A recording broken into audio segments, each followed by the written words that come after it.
Welcome to Sports Talk with the Cowboy. Welcome and thanks for riding with the Cowboy. Well, big news tomorrow night, opening night of the 2025 NFL Draft from Green Bay, Wisconsin, Lambeau Field. Starts at 8 p.m. on ABC, ESPN, and the ESPN networks. Beginning at 8 o'clock with the first pick of the Tennessee Titans.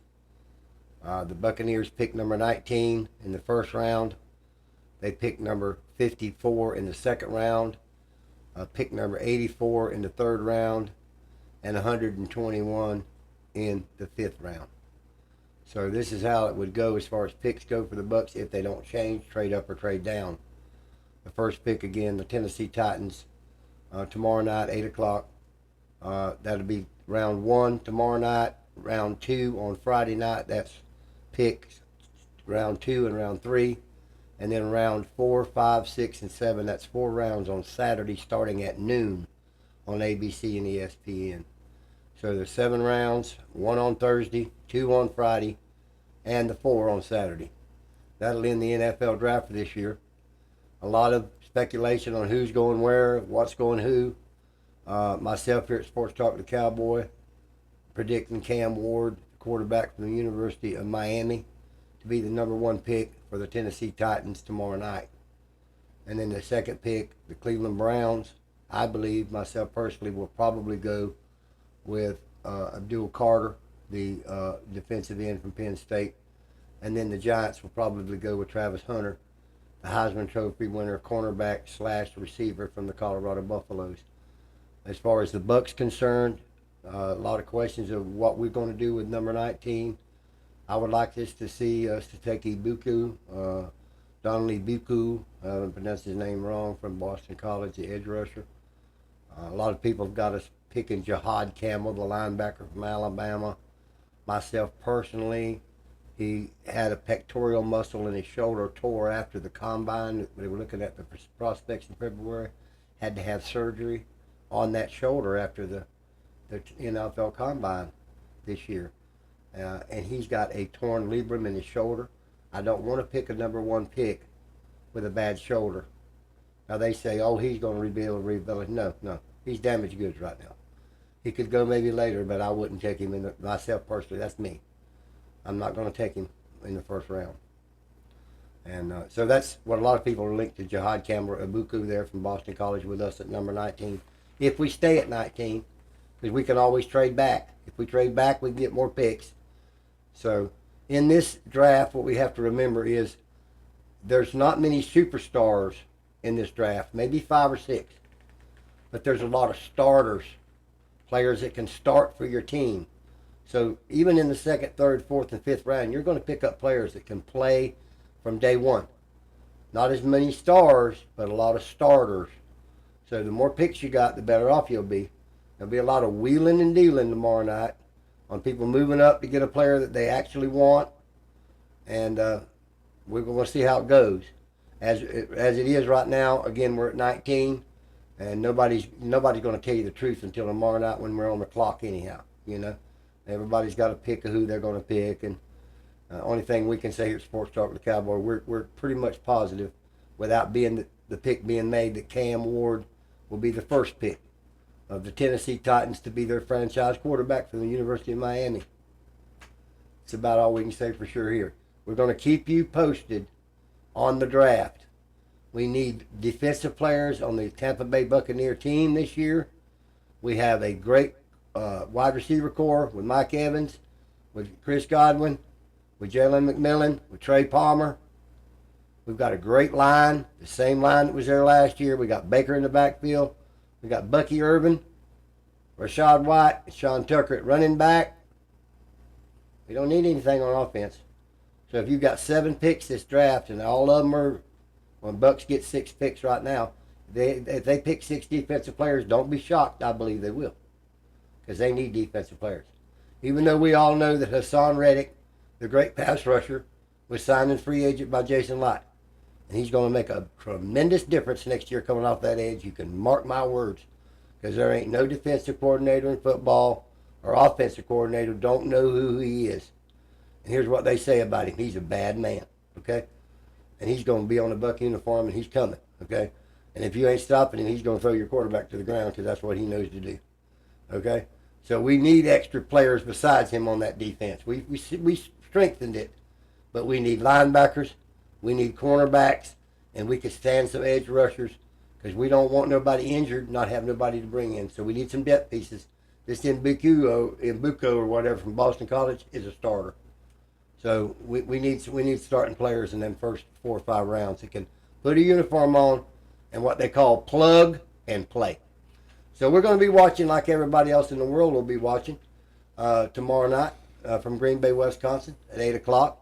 And next week's show, we'll come back and tell you what we did, who we got, and who as we picked the positions, which is safety, cornerback, linebacker, and edge rusher. You've heard it here first. That's who the Bucs are going after in the next three days. But we'll watch all the wheelings and the dealings because there's a wheeling and the dealing. They got 10 minutes in between picks tomorrow night, so they're only going to go 1 round. The time shortens to 5 minutes. On Friday night, they're going to go 2 rounds, and then 3 minutes on Saturday, and they're going to go 4 rounds. So then between the picks, there's a long time there for you to make any kind of trades up or down. It would shock me if the Bucs trade back a few picks and pick up a couple more picks in the 2nd, 3rd round. If the guy's wanting a quarterback, you got Baker, you ain't getting a quarterback, and he says, hey, I'll give you a couple of picks in the 2nd and 3rd round this year's draft. You let me move into your spot, you can have mine. And you ain't going after a quarterback or running back in the next 2 picks. Hey, okay. It'll all happen. Maybe it will. Do I think they'll move up? Don't think so, but ain't nothing off the table. Ain't nothing off the table. We'll keep you posted here at Sports Talk with the Cowboy next week in the aftermath of the 2025 draft in Green Bay. Now I'm going to go into the Tampa Bay Rays. They lost again last night to the Arizona Cardinals, 6-2 out in Arizona. Again, they can't score any offensive points. This has been their downfall this year.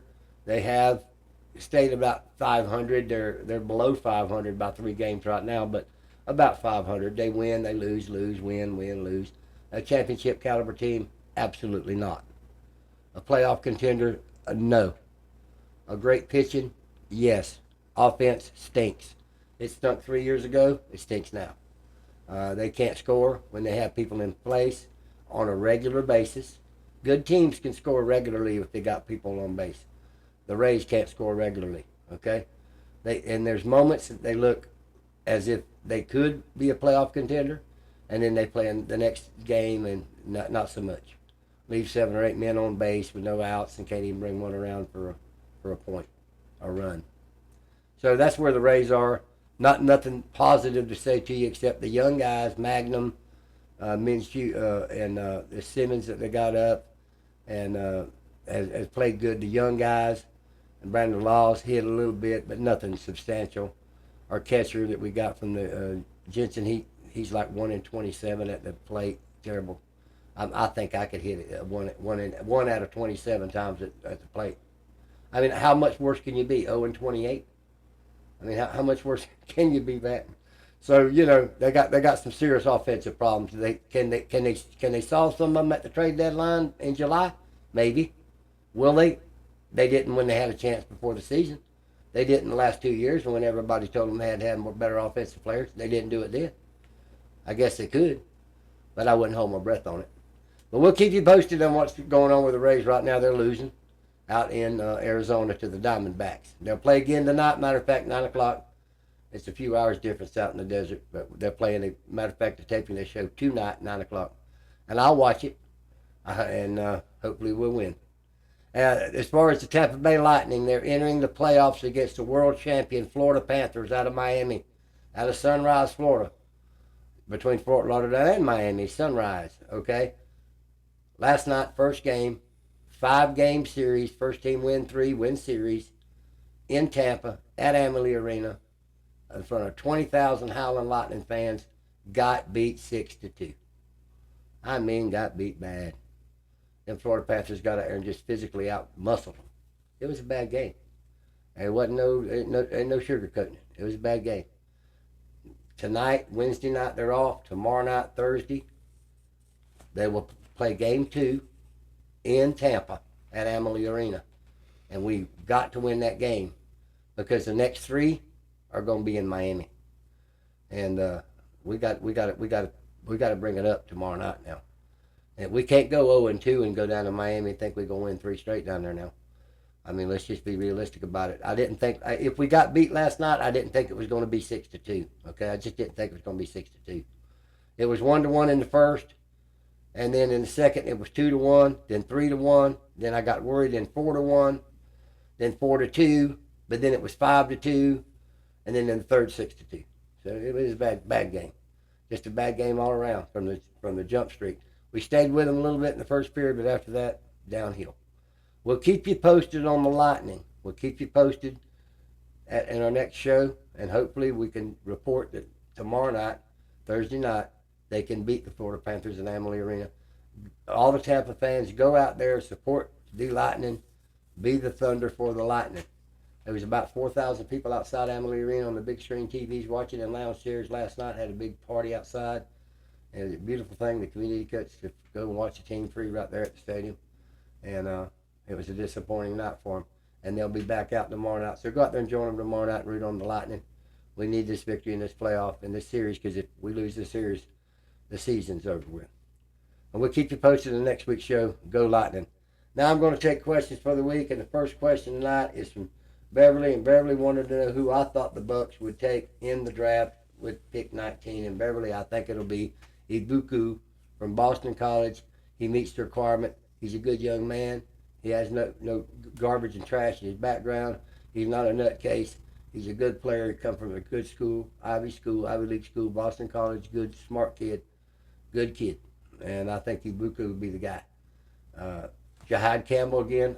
He was the guy everybody says they're going to get, but that torn shoulder just 2 months ago that required surgery, he's damaged goods. I certainly wouldn't pick him with my first pick. I wouldn't, and I don't think they will either. Thank you for your question, Beverly. God bless you. The next question is from Linda, and Linda wanted to know who I thought that the Jacksonville Jaguars would go after. And Linda, I think they'll go after Austin Gentry, the running back from Boise State. He is a Lavavian Tomlinson LT type running back, quick, fast, not Billy Sims, and certainly not Barry Sanders, but dadgum sure good, really good. He's a good little running back, and the Jaguars, I think, will take him because they have a problem with their quarterback. Our ex-offensive coordinator, Leon Cohen's up in Jacksonville right now, and he's put together a good little offensive line. A couple of our players from the Bucs that went up there and playing for him. We're going to run that ball right behind him, and this guy can run like a deer. And he'll take a lot of pressure off Trevor Lawrence up there in Jacksonville. And him alone will pick up 3 or 4 games for the Jags. I think that's who the Jags will take at 5. That's who I think they'll take. God bless you, and thank you for your question. And the last question tonight's from Charlie, and Charlie wanted to know who I thought the Miami Dolphins would take. And me and DJX was talking about this earlier. I think that they'll take a running back. They got rid of Morset, Charlie, the 49er running back that was with them 2 years ago, or 2 years. They let him go in free agency.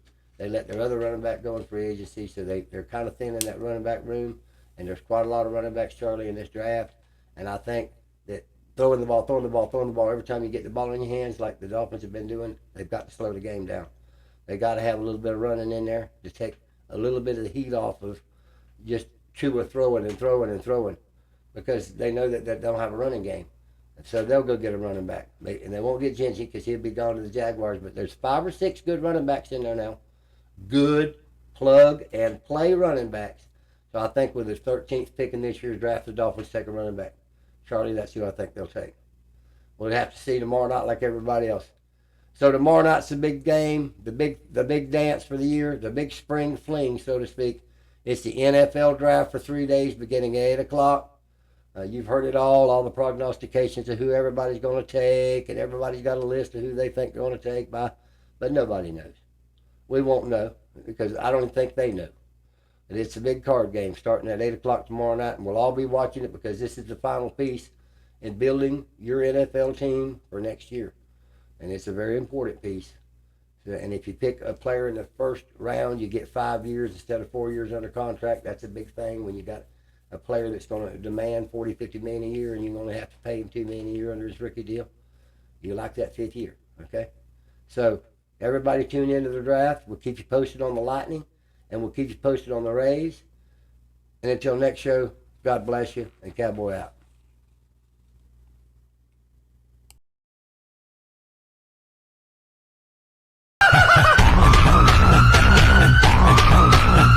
Have you ever had a dreams that